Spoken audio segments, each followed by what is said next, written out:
Now, part of Peter Dutton's plan to get nuclear into Australia would involve overturning bans that have been in place for decades now.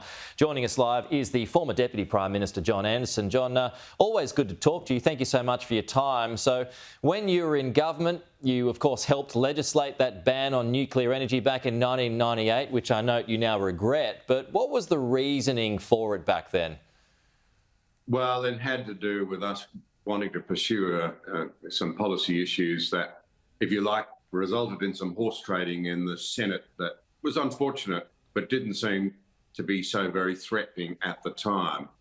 I'd have to say to you that, in my view, neither are the current bans. If the political willpower to change our minds is there, then those bans can be lifted. Should they be lifted? Yes, because you won't have an honest debate about costings until they're lifted. I read in the papers that nobody wants to estimate the banks, the financial houses, the economists don't want to try and work out what nuclear power would cost. Of course they don't. Whenever there's a ban in place, they'd be wasting their time and their resources. Lift the ban, have an honest debate, and you'll get some honest answers as well about which you can have that honest debate. Well, we're certainly having an honest debate and getting honest answers here on First Edition throughout the course of the last week or so. But even if Peter Dutton wins the election, how tough would it be to overturn the moratorium and the state bans? Well, this becomes a question, seriously, of our national maturity. Let's be brutally honest here. We're a nation in decline economically. Our living standards are slipping. The cost of living crisis we have is related to the energy cost we face and will become worse as energy reliability is threatened. We're in danger of an incredible trifecta. We're going to miss those goals, those targets. That's as obvious as your nose on your face, particularly 2030. I haven't met an economist or an engineer yet who thinks we can go within a bull's roar of meeting them. We're going to have incredibly expensive power as well as unreliable power.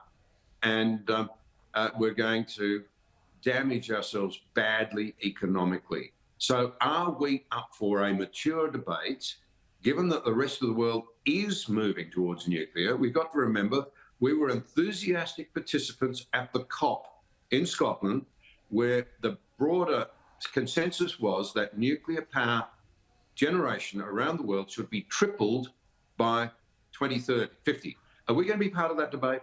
Or do we actually have such an inability to break free, an inability to think honestly about our future, and an inability to think that we could actually do this? Apparently we can do nuclear submarines, but no, we couldn't manage this technology.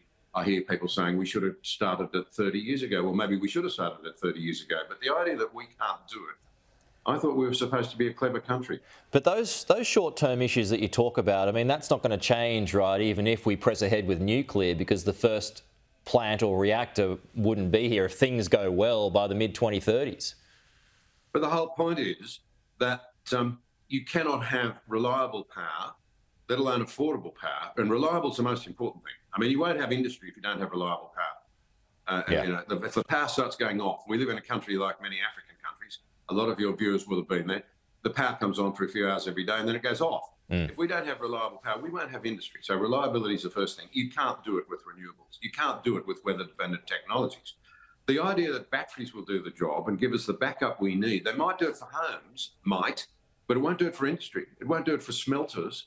We're worried about gas. That's another fossil fuel. Yeah. We're not going to make those targets anyway. Let's understand that. Let's be honest about it. It's blowing in the wind to say we're going to meet those targets of 2030. There's not a serious engineer anywhere that I've met who thinks we can do it. And I don't see how you can get to net zero by 2050 either without nuclear. I don't see how you can do it. So the choice has become quite binary. We can accept that we go on continuing our economic slide.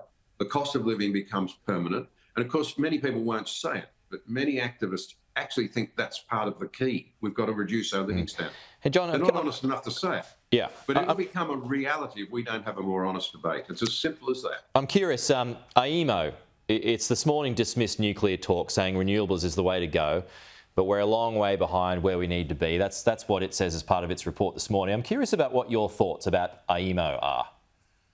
Well, I'm deeply troubled because I think they're part of the mechanism, and I have to include the CSIRO in this, where really their reports look very much like they're driven to suit the government of the day and the ethos, if you like, the zeitgeist of the day. The mere fact that they're saying we're way behind, yes, we are way behind. They're not offering a way to catch up. That tells you that if you really want to move towards net zero, you may not meet the targets, but to get there, you're actually going to have to think much more broadly. What are they doing? Shutting down the debate. Look, I'll be honest, I think it's pathetic. And I think it's almost treasonous to the genuine interest of Australians.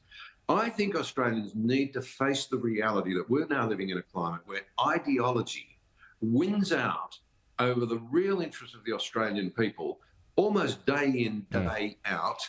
And that's why I say the bans need to be lifted, and that's a question of national willpower. Are we going to stand up now, finally, get engaged again and say our futures are at stake?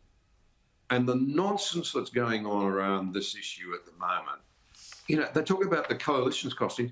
What on earth are the current set of policies going to cost us? Not just to put that renewable in, but what are the real costs of the loss of industry when we don't have reliable power anymore? We'll end up like California, a new feudal state where you've got the hyper wealthy at the top, no middle class because industry's gone, and 80% of the emerging jobs are basically low-paid barista type and cleaning type jobs. That's what's happened in California. It's coming our way if we continue to debate these issues with the superficiality and the childishness that is on display at the moment. Okay. Just because you're wise on many matters, John, I've got to ask you about Julian Assange this morning. Plenty of movement. He could well be back in Australia by tonight. Have you got a thought on what's happened over the past 24 hours? Well, I'm very surprised by it. You know, he's going to accept apparently a level of guilt and will have a conviction. I'm troubled by this. I really am, because I'm not convinced that this hasn't put people's lives, even, you know, the whole incident over the years, releasing information that's secret for good reason. I know sometimes governments need to be exposed. I know that, but that's true. High quality journalists sometimes have to go looking for that stuff. But great dumps of classified information, I don't believe that's very wise. I think it can be very damaging. And I hope at least out of this comes an understanding you need to be a lot more careful and stop and think about who you may be harming if you're going to engage in those sorts of activities. Okay. John Anderson, as always, really good to talk to you. Thank you so much for your time.